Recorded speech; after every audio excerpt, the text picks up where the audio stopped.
समझी जाती है। प्रारब्ध होता है पिछला जन्म, पिछले जन्म में हमने जो किया है, कर्म जो किए हैं, उसके जो संस्कार बने, उसी के अनुसार हमारा प्रारब्ध बन जाता है। हमने जो पिछला जो कर्म किया है, न जाने कैसे कर्म किए हैं, उस कर्म के हिसाब से हमारी आयु निर्धारित की जाती है अगले जन्म में, कि इतने वर्ष हमें अगले जन्म में जीना है। वो होता है प्रारब्ध। जीवात्मा अब तक न जाने कितने शरीर छोड़ चुका है और कितने नए धारण कर चुका है। जब से सृष्टि हुई है तब से जीवात्मा न जाने कितने शरीर छोड़ चुका है और कितने धारण कर चुका है, और तथा भविष्य में जब तक उसे तत्व ज्ञान ना होगा, माने आत्मबोध ना होगा, इस तत्व को नहीं समझेगा कि ये जन्म मरण क्या है, तब तक वो इसी असंख्य पुराने शरीरों का त्याग और नए शरीरों का धारण करता रहेगा।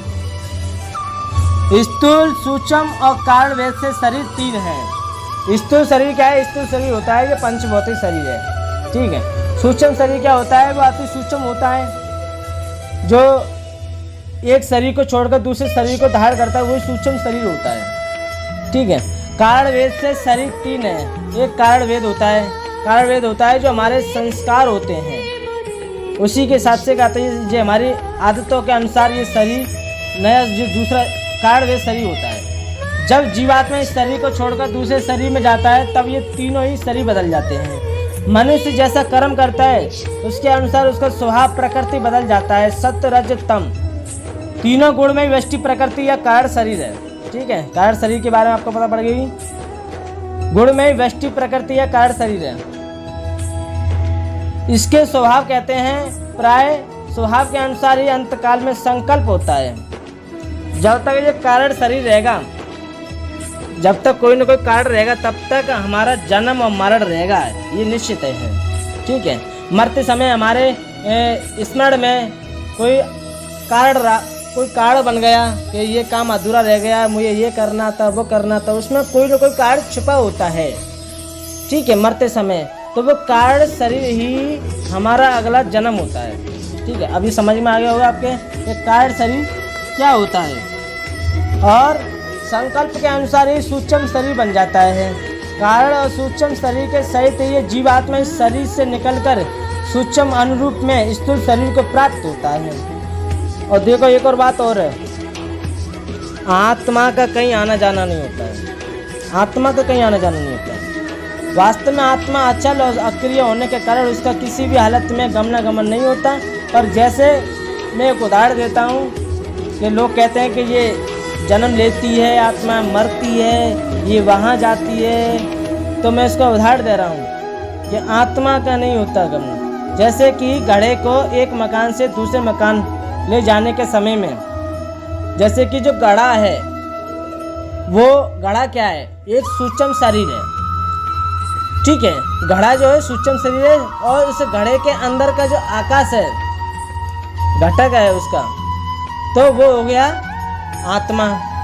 तो उस घड़े को हमें एक स्थान से दूसरे स्थान पर ले गई, तो आना जाना किसका हुआ? उस घड़े का। और अंदर का जो घड़े को जो अंदर का जो आकाश है, घटक है, उसका कहीं आना जाना हुआ? उसका कहीं आना जाना नहीं हुआ, ठीक है। ऐसे ही इस आत्मा का कहीं आना जाना नहीं होता।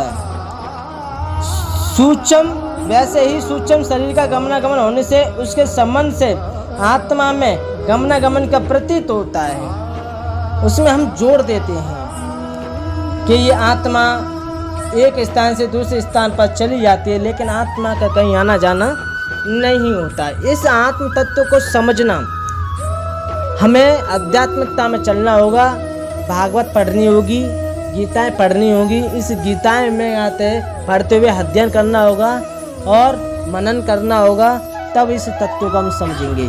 सत्पुरुषों की हमें संगति करनी होगी, सत्य मार्ग पे चलना होगा, और हमें सत्य से विचलित नहीं होना है, चाहे कुछ भी कोई कितना भी कुछ करे, क्योंकि ये मार्ग इतना कठिन है, इस पर चलना हर किसी की बस की बात नहीं है। ज्ञान पंथ कृपान के धारा परत का वैसे हो नहीं पा रहा। ये ज्ञान जो है वो दुधारी तलवार के समान होता है, इस पर चलने के समान होता है। अगर हम नेक भी अगर उससे अगर डिग गए तो हमारा जीवन पूरा खत्म है, नष्ट है। इसीलिए हमें सत्पुरुषों का संग करना है और सत्यवाणी का संग करना है। जो भागवत हैं, गीता हैं, उनका थोड़ा थोड़ा पढ़कर उस शब्दों पे मनन करो। शब्द तो ब्रह्म है, इस शब्द को पहचानना ही तो सबसे बड़ा खेल है।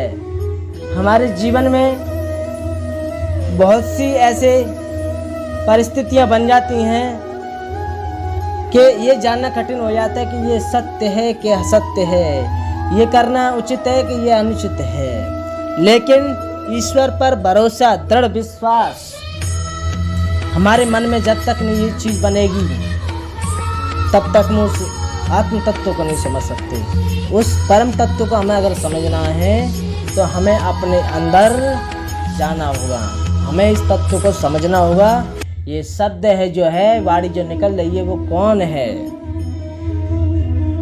अपने आप में एकांत में थोड़ा बैठ के अपने कहीं एकांतवास में और थोड़ा प्रभु का चिंतन करते हुए अपने आप पर थोड़ा विचार करना है कि हम कौन हैं, कहाँ से आए, क्यों आए और अब कहाँ जाना है, किस शरीर में जाएंगे, इस शरीर में क्यों आए, पहले हम कौन से शरीर में थे, ये हमें कुछ नहीं पता है।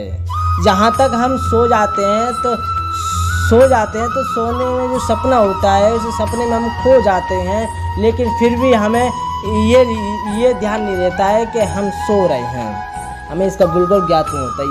ये जो चक्र है, इस चक्र को समझने के लिए हमें एकांत में 1 घंटा निकालना चाहिए। 1 घंटे में हमें अपने आप से वार्तालाप करनी चाहिए, अपने से प्रश्न करने चाहिए। ये मन है का एकांत में इस आत्मा से प्रश्न करता है और आत्मा उसके उत्तर में आपको सहायक देती है, उसका उत्तर देती है। उस उत्तर को आपको समझेंगे कब, जब अपने अंदर शांति स्थापित कर देंगे, अपने हृदय में शांति स्थापित कर देंगे। अपने हृदय में शांति स्थापित हो जाएगी तो आपका जो मन है उस आत्मा की आवाज़ों को पहचानेगा, उस आत्मा की आवाज़ों को सुन सकेगा।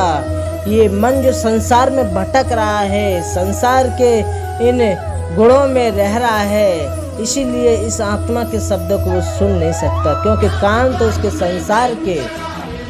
संसार की वृत्तियों में है, अंदर कहाँ है। जब हमारे मन के जो कान हैं उस आत्मा से जुड़ जाएंगे तो आत्मा के जो शब्द हैं उनको जब मन पहचानने लगेगा तब आत्मबोध होगा, अन्यथा आत्मबोध नहीं हो सकता। हमें एकांतवास नहीं होगा, एकांत में हम अपने आप से बात नहीं करेंगे तब तक हमें आत्म तत्व का ज्ञान नहीं होगा।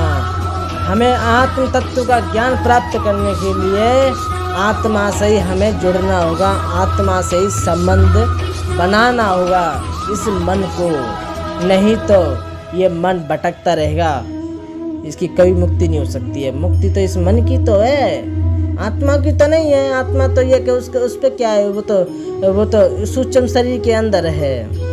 ये सुख और दुख जो नरक भोग रहा है वो सूक्ष्म शरीर तो जीव आत्मा तो भोग रही है। आत्मा तो अविनाशी है, नित्य है, उस पर किसी चीज़ का असर नहीं है। ये समझना बड़ा कठिन है। तो मैं यहाँ पर अपनी वाणी को विराम देता हूँ। मेरी जो आपको ये बातें अच्छी लगी हों तो कमेंट बॉक्स में जो कुछ आपको लिखना है वो लिखना, और चैनल को सब्सक्राइब करें, लाइक करें और शेयर करना ना भूलें। और आपको और भी ऐसी वीडियो चाहिए तो मुझे कमेंट में बोलना, मैं आप गीता में से आपको और भी बातें सुना सकता हूँ। और आपको जो प्रश्न रखना है वो प्रश्न कमेंट में रखें, मैं उसका उत्तर देने के लिए अगली वीडियो में तैयार हूँ। जब तक कि नमस्कार, जय श्री कृष्ण।